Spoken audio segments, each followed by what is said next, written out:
ရှင်ကျမကတော့မြတ်သိန်းစုပါဒီနေ့အစီအစဉ်လေးကတော့ဝမ်းချုပ်ခြင်းနဲ့ဆိုင်တဲ့အကြောင်းအရာတွေကိုကျမရဲ့ဘူတုဒအနေနဲ့မျှဝေပေးသွားမယ်အစီအစဉ်လေးပဲဖြစ်ပါတယ်အစီအစဉ်ကိုအပိုင်း၃ပိုင်းအနေနဲ့တင်ဆက်သွားမှာဖြစ်ပါတယ်ရှင်ပထမဆုံးအပိုင်းမှာဆိုလို့ရှိရင်တော့ဝမ်းချုပ်ခြင်းနဲ့ဆိုင်တဲ့အကြောင်းအရာတွေကိုကျမကြီးကဆွေးနွေးပေးသွားမယ်ဒုတိယအပိုင်းမှာဆိုလို့ရှိရင်တော့အသေး6တဲ့ဝေဒနာရှင်တွေမှာဖြစ်တတ်တဲ့ဝမ်းချုပ်ခြင်းနဲ့ဆိုင်တဲ့အကြောင်းအရာတွေကိုဆက်လက်ပြီးတော့ဆွေးနွေးပေးသွားမယ်တတိယပိုင်းမှာတော့အသေး6တဲ့ဝေဒနာရှင်တွေအားကိုးအားထားရာဖြစ်တဲ့လက်ကျုလို့ဆိုတဲ့ဝမ်းပျော်စေးလေးအကြောင်းကိုဆရာမကြီးကဆွေးနွေးပေးသွားမှာဖြစ်ပါတယ်ရှင်။ကျမနဲ့အတူတူတွဲဖက်ပြီးတော့ကျမရဲ့ဘုဒ္ဓတာတွေကိုမျှဝေပေးမယ့်သူကတော့စေတက္ကသိုလ်တရန်ကုန်အသေးယောဂဆေးပညာဌာနမှာတွဲဘက်ပါမောက္ခအသေးထုခုဆရာဝန်ကြီးဒေါက်တာမီကြီးကျော်ပဲဖြစ်ပါတယ်ရှင်။မင်္ဂလာပါဆရာမကြီးရှင်။မင်္ဂလာပါညီမရေ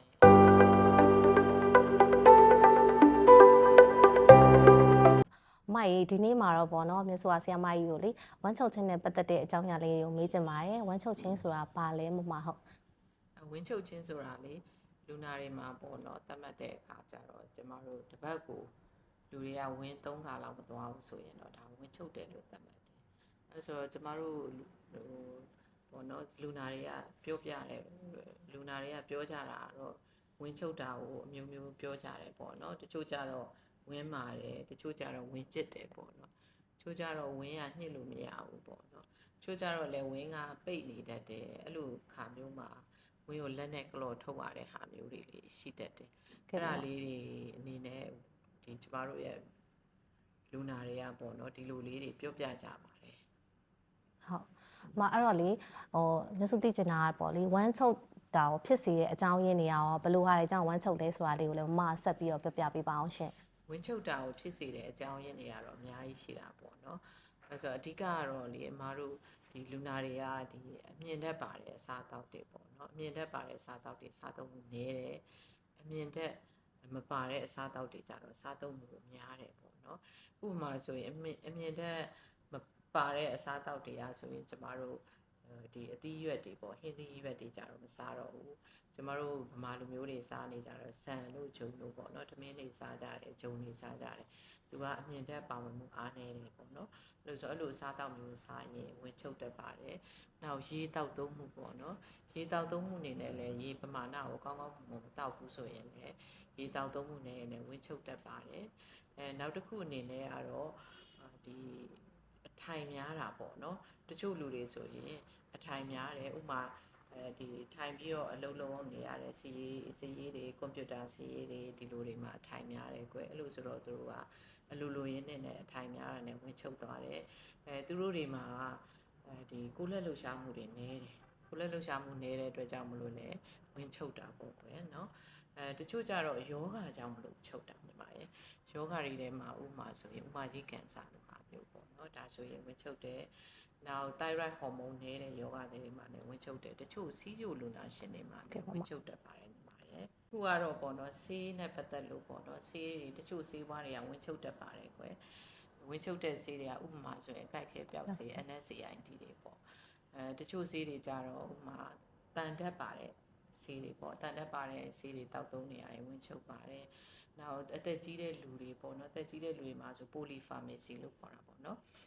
သူကဆေးတွေအများကြီးတောက်ရတယ်ဝင်ချုပ်တဲ့ဆေးတွေများသွားတဲ့အခါကျသူတို့ရဲ့အာနိသင်တွေပေါင်းပြီးတော့ဝင်ချုပ်သွားတယ်ပေါ့နော်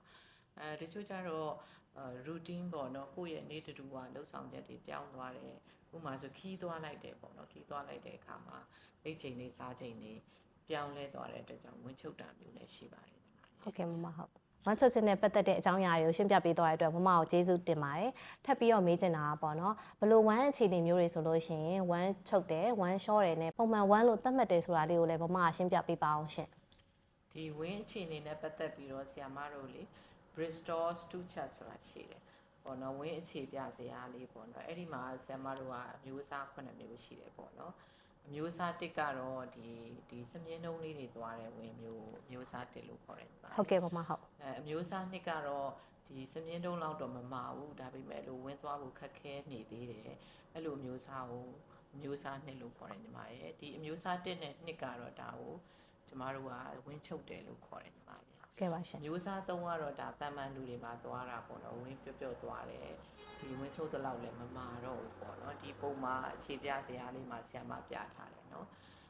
ဒီအခြေပြစရာလေးကိုကြည့်လိုက်တဲ့အခါကျရင်ဒီမျိုးစား3ဆိုတာပုံမှန်လူတွေသွားတဲ့ဝင်းမျိုး မာလည်းမမအောင်ပျော့လည်းမပျော့ပေါ့နော်မျိုးစားလေးမှလည်းထုံပြီး၎င်းပဲဒီမာရာရော့သွားတဲ့အမျိုးစားလေးပေါ့နော်မျိုးစား9-6ခွန်ကြတော့ဒါမျိုးကြတော့ဆရာမတို့ကဝင်းလျှောတယ်ဝင်းပြတ်တယ်အဆင့်ကိုသွားတာပေါ့နော်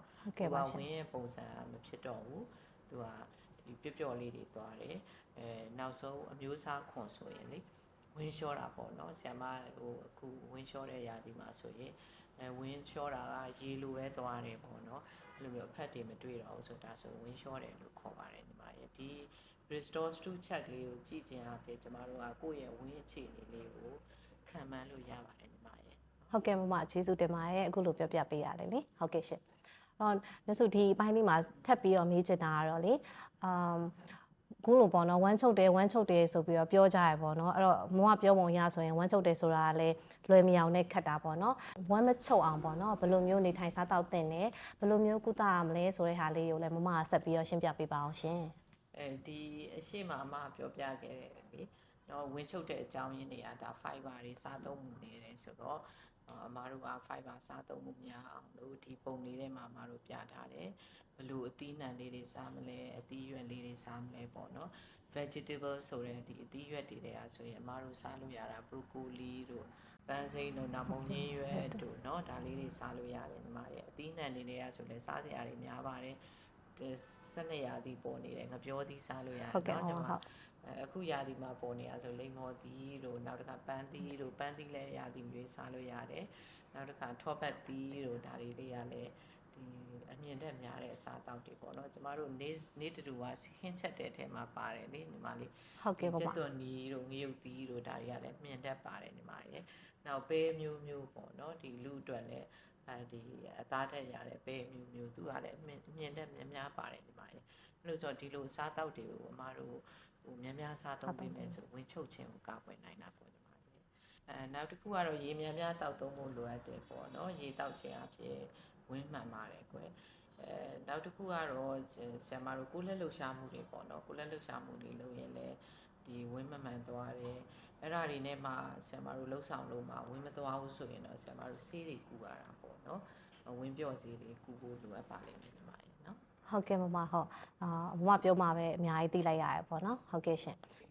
ဆောင်ရန်နေကိုပြပေးသွားရဲမမကိုလည်းကျေးဇူးအများကြီးတင်ပါတယ်ကျေးဇူးတင်ပါတယ်ညီမဟုတ်ကျေးဇူးပါရှင်ဒီစီစဉ်လေးကတော့ဝမ်းချုပ်ခြင်းနဲ့ဆိုင်တဲ့အကြောင်းအရာတွေဆောင်ရန်နေကိုမျှဝေပေးသွားတာပဲဖြစ်ပါတယ်ရှင်ထပ်ပြီးတော့ပေါ့နော်စီစဉ်လေးမှာဆိုလို့ရှိရင်ဆီယမကြီးကပေါ့ online ကနေတဆင့်အခမဲ့ဆွေးနွေးပေးသွားမယ့်အစီအစဉ်လေးလည်းပါဝင်ပါတယ်အဲ့အတွက်ကြောင့်ပေါ့နော်အသေးနဲ့ဆိုင်တဲ့